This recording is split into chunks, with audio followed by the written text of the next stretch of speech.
Hello, guys. So we want to come to you guys today to share with you how we became a full-time traveling RV family. Sounds like a song. Should we sing it?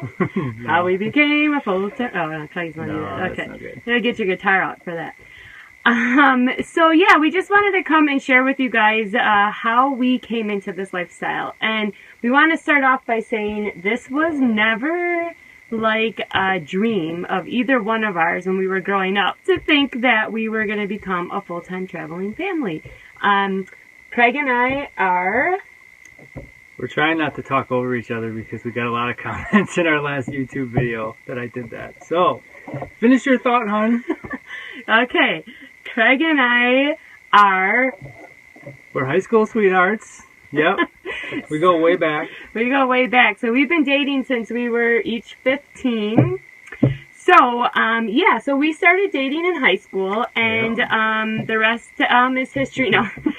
So from there, we went to college and then came back from college and actually went to college together in our hometown. We didn't want to be apart from each other. No, we were sad. We talking on the missed phone. I each missed you, other. babe. Yeah, Come back. expensive phone bills at that Yeah, time. right. That Not was like before cell nowadays. phone. Yeah. See, we're doing it again. That's okay. We've been All right. together a long time. We can do that.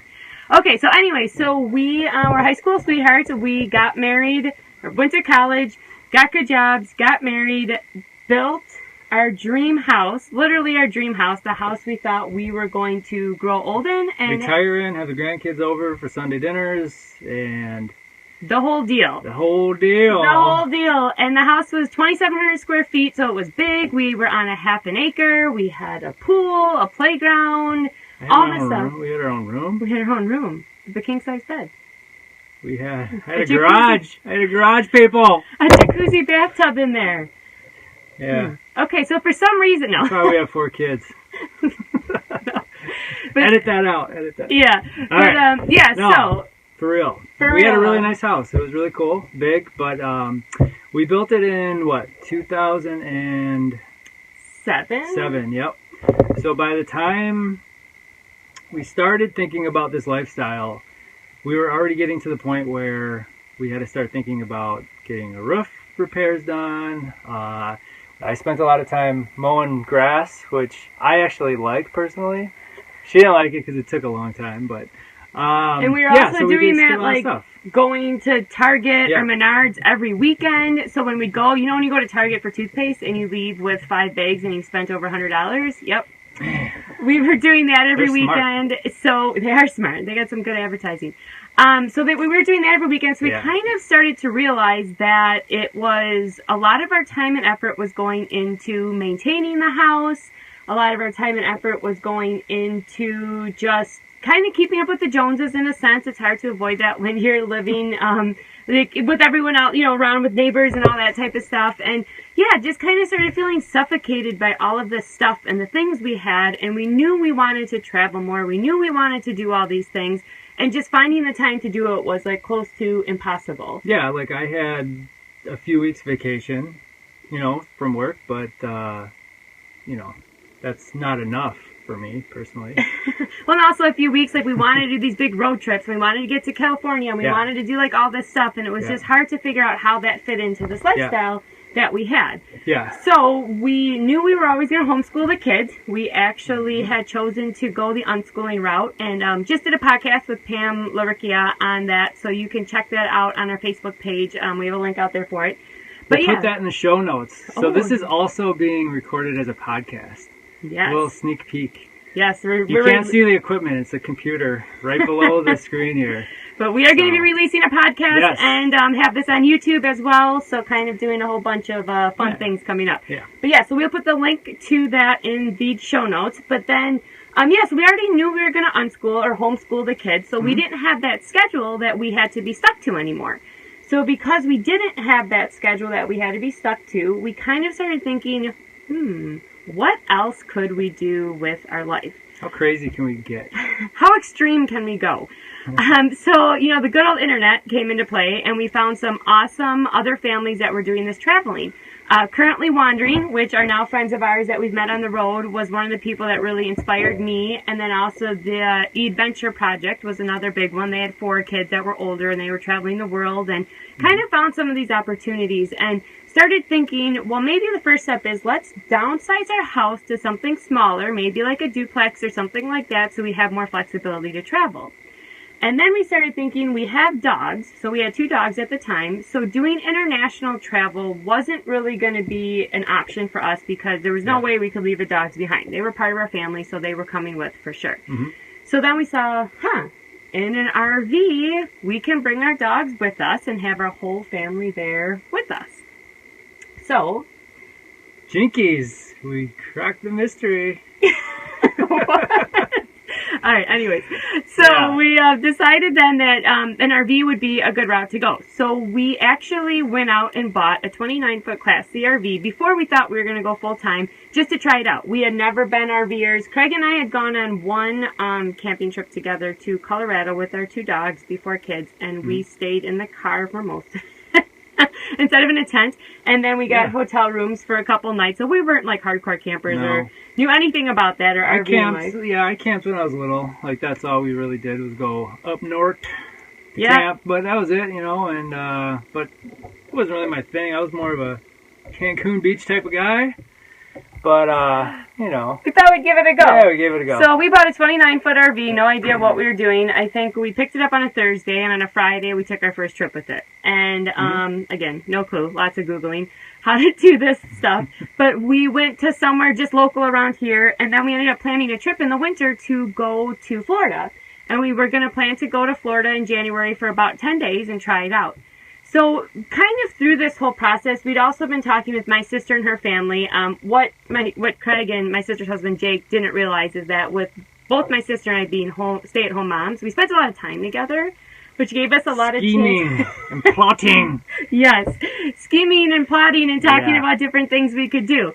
So we had these conversations about like, oh, it'd be so awesome to travel more. Maybe we can buy a duplex together so we have, less of what we're paying from a mortgage, and then both get RVs and get on the road more. And kind of had started this conversation with them, which was really cool and exciting to have like someone else to share it with. Yes. So anyways, we're in Florida now. So we're about 5 days in, and Craig and I are talking about, maybe we could do this full time. Not in this 29-foot RV. We need something bigger. But yeah, we could probably do this.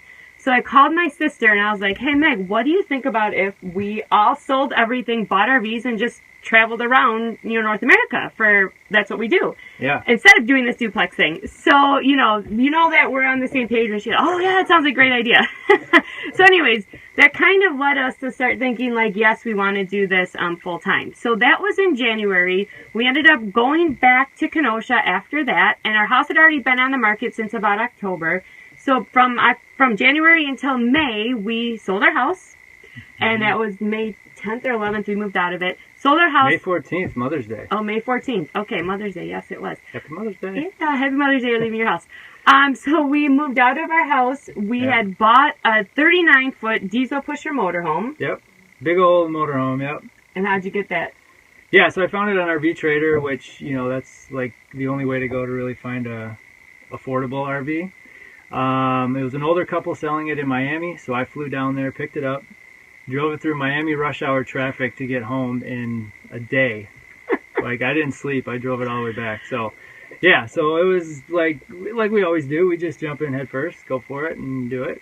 Yeah, so this was Craig's first time driving an RV, 39 that foot. Size. Like, this is like, you guys have seen them. They're like the big tour coach buses, so...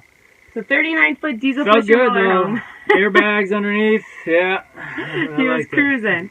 So he brought that home, and I remember him pulling in at like midnight when he brought it back to our house, and pulling and parking it across the street from our house, and just looking out the window like, holy crap, like it's here. Like this is for real. We're doing this. So basically we picked the RV up, and we're closing our house in a month. So we had a month to get the RV ready to go. Well, don't forget about all the stuff we had to downsize, sell, donate. We had multiple yard sales. Like, Megan's front yard was loaded from like their porch to the street with stuff.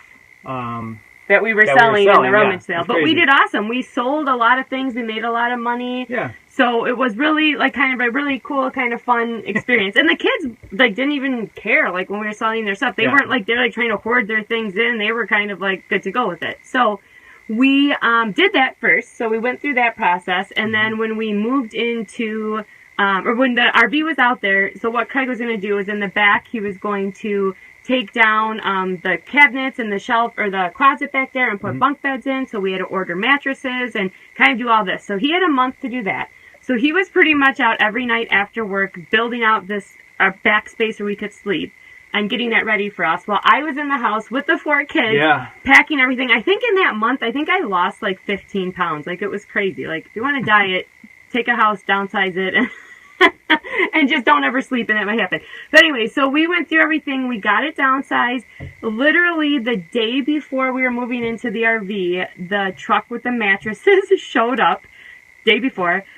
So we got the mattresses in. We got everything set. So the day came that we were leaving the house. And I remember it very, very vividly. This was our dream house. Like, we brought all our babies home to it. Like, it was crazy. And we were super excited about this next step, but we were also scared out of our minds since we had no idea, like, really what we were getting into.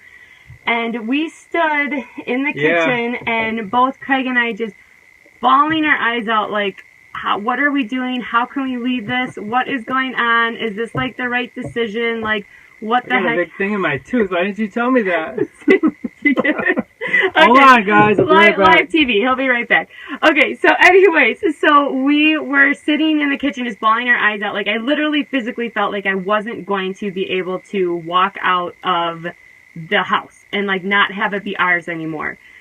So we did it, though, bawling our eyes. We drove to the closing, handed the keys over to the family that was buying the house, which we were super excited about because it was an awesome family that we knew that was another unschooling family and had 5 kids, and we were excited for them moving into the house. But again, we just so sad that we were it was an emotional attachment to the house, and like part of the idea of doing this was to kind of get away from the emotional attachment to materialized things, and that was a big one. But it was, it's hard. Like you said, we brought our kids home there. We spent a lot of time there. We made it into something that we really put a lot of time and effort into, like planning it out, thinking out every little detail of it to make it our own. And because again, we never thought we were going to leave it. We thought we'd be there for for a long time. Yeah. But we did it. So we turned the keys in, we left, and our first stop was actually at the Jellystone in Caledonia, Wisconsin, which is close to our house, where we went to there, and we were seasonal people there. So we stayed for May, June, July, August, September, and part of October. So for 5 months, we stayed there, and we were very close still to Wisconsin because of all of this process. We didn't start full-timing knowing what we were going to financially do. So we knew when we sold the house we'd make some money. We were lucky that we did do that. So the money we made from the house, we took and put some of it into some debt we had for credit cards and things like that. Some of it down payment for the RV, things like that. But then we had some money in savings. I think at the time we had, like $40,000 in savings we were at right then? Yeah, we were rolling. We don't have that much anymore. But we had $40,000 in savings when we went, and we were kind of figured with the working thing we would figure it out. Yeah, well, at the time I was still working full time. Yeah, Craig was still at his full-time job at Parkside, and we were close, so we had basically that 5 months that he was going to be able to commute to Parkside and keep working and keep bringing the money in while we figured out what that next step was. But now when I think back that we did that without knowing what we were going to do after October, like... It was a leap. Kind of crazy. Leap of faith. Okay, so anyway, so what happened, which what we realized is once you move into an RV like this and you don't have those things like the house and the mortgage and everything holding you back, a lot of doors and opportunities kind of start opening that weren't necessarily there before. So what we did is while we were there, we started our travel blog, crazyfamilyadventure.com. No idea what the heck we were doing, but started it. I also started a virtual... there was someone calling on the phone. I taken some virtual assistant training that we didn't know what I was going to do with. It was going to kind of be an extra thing to do. Craig continued at Parkside, and then what we kind of got this idea was after a couple months into this, Craig actually went into his boss at Parkside. Yeah, and we talked about it a lot. Our plan was for me to take my job remote. So I'm in IT. I can do anything basically where an internet connection is available. So we put together a pretty solid plan, and I think that was a big part of it going over well with my boss. Was like I thought of like all the little details and how I'd still be able to do my job just like I'm in the office, but being remote. So. And no one in his company had done this, though. So he was the first Yeah. person that was going to be, like, going remote. Like, he worked at Parkside, University of Wisconsin Parkside, which is, like a government-based thing. So it wasn't like they were, like, you know, telecommuting was, like, this big thing that people did. Yeah, it was one of those places where everybody came in every single day. And I kind of changed that a little bit. But, yeah, so, like, what happened was I put together this plan. I pitched it to my boss. He had a background in consulting, so he was very familiar with telecommuting, and he knew it could work. He knew that if you have the right employee and the right kind of setup, it can be a very, you know, like appealing thing for people because it keeps them happy and the work's all getting done, and it doesn't really matter if you're there or not for the work I was doing. So he ended up approving it after going up to like multiple levels above him. To work 3 weeks out of the month from the road and then having to be back for a week. So we thought, cool, let's give it a try, you know. So we planned our first trip in November 2014 to do Tennessee. We went down there for 3 weeks. We did, what did we do? Chattanooga, Gatlinburg, Chattanooga, and then somewhere else. Somewhere in the middle of the state, a state park. It was a state park. I can't remember what it's called. Fall Creek Falls or something. Like that. Yeah. But yeah, so that was our first Yeah, time doing it. So we were like super excited to think like, okay, in October when we're done here at the Jellystone, because it closes, because it gets cold in Wisconsin, we actually had a plan of something we could do. We thought for a little while we might have to move in with my parents and stay with them for a little while until we figured this out. But like we were so excited that this got approved and we could move ahead with this lifestyle that we wanted to do. Yeah. So that was kind of the start of us getting on the road officially, was in that November 2014. And I remember taking off from the campground. It's pitch black outside. It's raining. It's November. It's cold. And we're hooking the car up for the first time. No clue how to do that. And it's snowing. And we're driving in the snow in this humongous RV. And then we end up getting, I don't know if it was that night or the next night, whatever it was, we end up getting to Gatlinburg where we're going. And, you know, we just put the directions into the GPS on our phone, you know. Google. We put in Google. But yeah, Google. Which like, works fantastic for cars. Yeah, we're like, oh, sure, put in Google, see where it takes us. So we're going down this road, and we're first time in the mountains with the RV, and it says go left. So Craig goes left. Yeah. And then all of a sudden we're on this one-lane road going through the mountains, and we come up to this bridge that says it can only hold 1 ton of weight. No, it was 10 tons. Oh, sorry, 10 tons. How much was ours? Oh, we were about 32 tons. Okay, so it's like no, 17 okay, tons. so it said it could hold 10 tons of weight. We're 17 tons. Yeah. It's a one road lane. There's nowhere else to go. We're on the side of a mountain. Side of a mountain. It's so like snowing. it's snowing. I can see over the side of the, like where I'm up in the RV, I can look down and see, you know, 100 feet down over the side of the mountain. And we hit this bridge, and all I say to Craig is, just floor it. Just go. We have no other option. Just go. So he floors it. We get over this bridge, and we're still driving through this mountain. I'm tracking on my phone. I can see where we'll be out of the mountain, but it was like miles that we were on this road. I remember just sitting there thinking, what the heck are we doing? I just want to be sitting in my house, in my living room, with a glass of wine. Like, what is going on here? So then we get to the RV park. We pull into the RV park, and the RV park has no power, and there is snow, like, you know, 4 inches of snow on the ground. We're like, what? Like, we're doing this lifestyle, so we're getting away from the snow, and here we are in November, in snow, in our RV, and of course the kids are loving it. We end up pulling in and finding a spot to park and get out, and the kids are all playing in the snow. But anyways, that was our introduction to life on the road. So that was a very memorable experience. So to say the least, after that, we no longer used our phone without first checking the route, and then we ended up getting an RV-specific GPS to guide us to the right places to go. Yeah. So that was kind of a crazy adventure. But we were on the road. We had it where Craig could work 3 weeks remotely and then a week back in Wisconsin. So we did that for November and December. So we came back for a week then in November, and then in December we took off and went down to Destin, Florida, and then drove all the way back, so doing a lot of back and forth driving. And then in January when we headed out again, we both kind of decided we didn't like that Craig had to be sitting at his desk, aka the kitchen table in the RV, all day while I was out exploring with the kids and doing all this fun and cool stuff. And then by the time he was done working at 5 o'clock, or depending on what time zone we were on, it might have been a little bit later, then like the kids were kind of getting ready to like settle down, go to bed, or things were closing, or it was getting dark out. And we just really didn't like the fact that like he couldn't be there with us. Yeah, I felt like I was, we were on the road and everything, but I was missing why we were on the road. You know, like the fun exploring part, like was not happening for me. So we kind of kept doing this for a while. Then he went back to his boss and he said he actually had asked for an extended time too, because the 3 weeks being gone and 1 week back was a pretty short window if we wanted to do some farther distance traveling.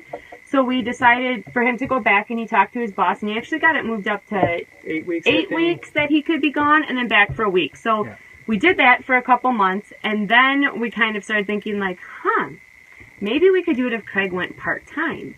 So he actually went back to his boss and said, could I go down to part-time and keep doing this? And that's when his boss drew the line. We've given you everything we can give you. Like, that's it. Like, no other options. You're done. So we're like, okay, fine. Like, okay, we understand that. Like, we appreciated what they'd given us to date. So at that time, we started talking about taking my virtual assistant business, which had been gradually growing, and I'd had a few clients, and building that out to be our full-time income. So we would be full-time entrepreneurs with this ability to have this business we could do from the road.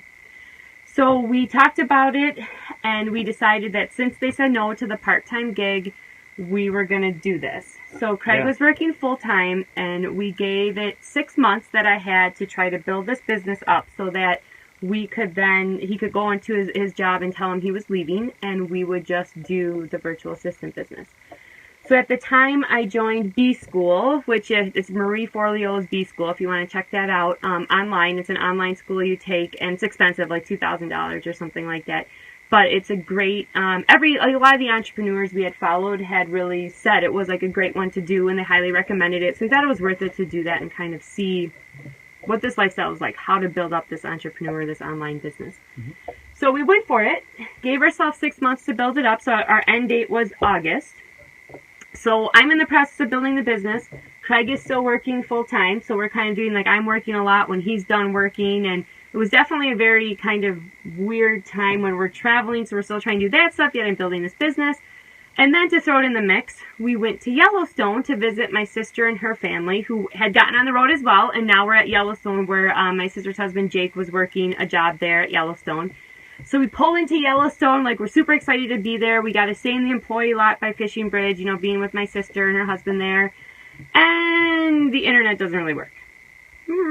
So here I am building this online business without an internet. But the internet worked from about midnight till 5 a.m. So there were a lot of midnight till 5 a.m. working days to continue to build the business. We found the lodge there has internet. So there's always these little bumps along the way, but I think that was also part of like just you figured it out. Building us up to be able to live this lifestyle, which is consistently changing and ebbing and flowing and just crazy.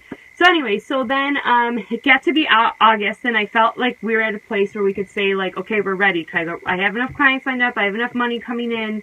Let's go to your boss and let's say like, you're ready to be done. Yeah. So I went in and I said basically, I really appreciated the fact that I was able to work remote, but we're trying to take our lives in a different direction.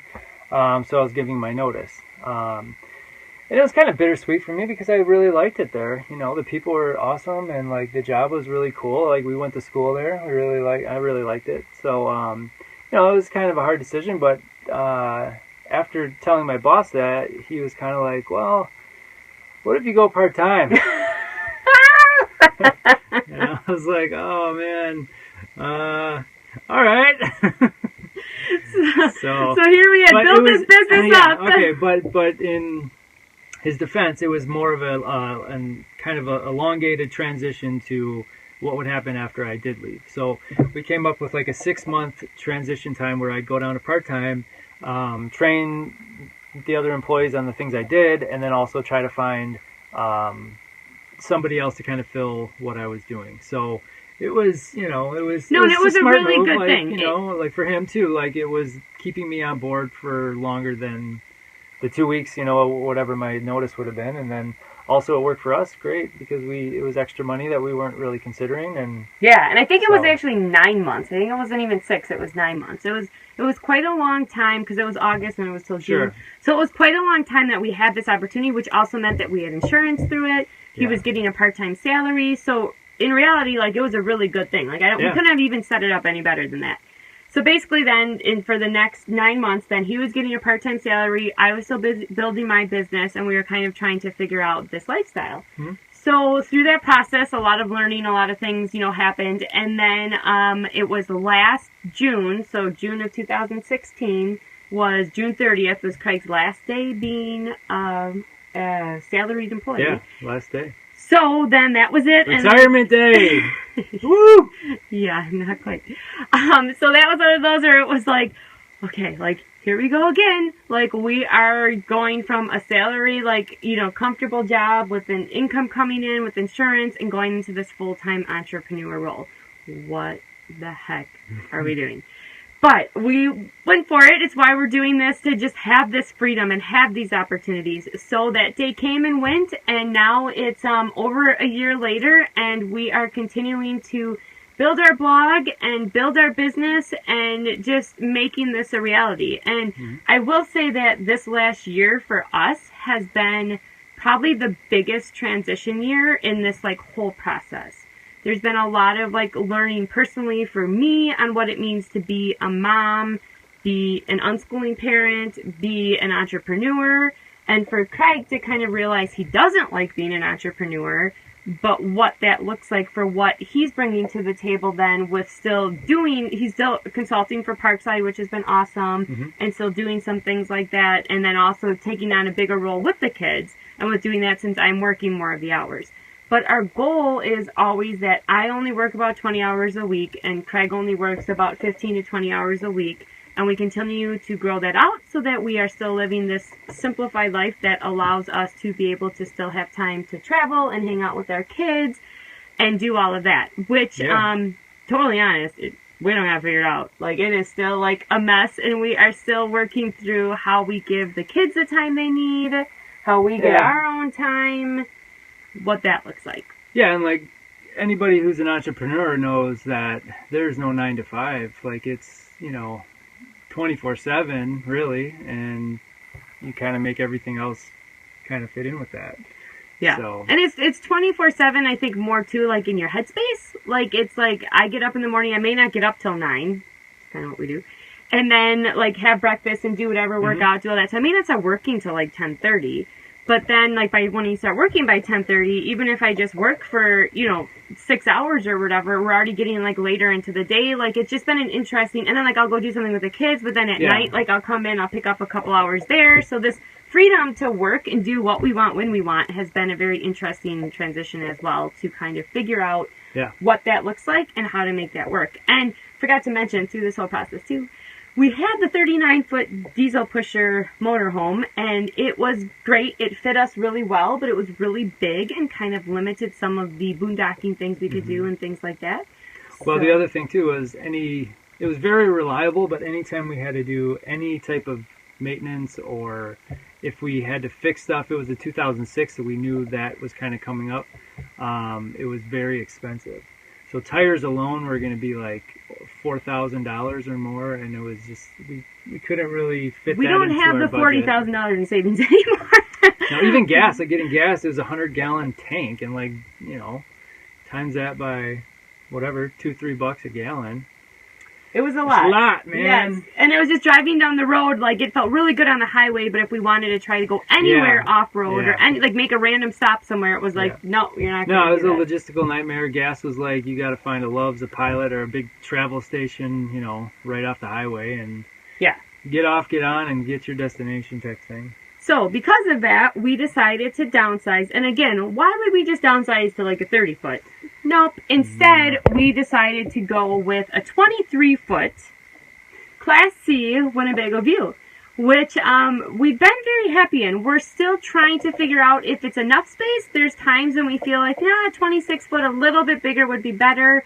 Yeah. And then there's also the weight issue. We are too heavy for it. So we are trying to work that out to see if we can just get rid of more things or if it's just not an option and we actually need to get a different rig that's going to give us more flexibility in the weight. Yeah. So we're still kind of working through all of that. But yeah, so basically though, like that's the story of how we became a full-time There's a family. story. Sing it. Lovely lady. Lovely lady.